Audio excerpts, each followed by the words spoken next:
ये है कसौल का सिचुएशन।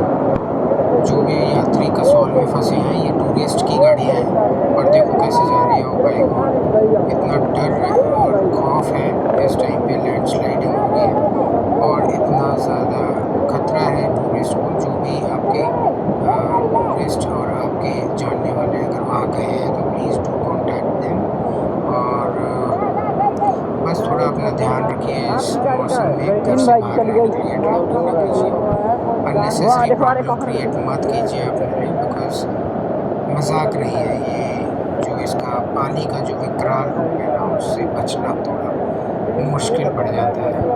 तो इसलिए मैं यही बोलूँगा, यही सजेस्ट करूँगा। आप देखो ना, गाड़ियाँ स्लिप होके जा रही हैं, पानी का प्रेशर देखो। Be safe please, be safe.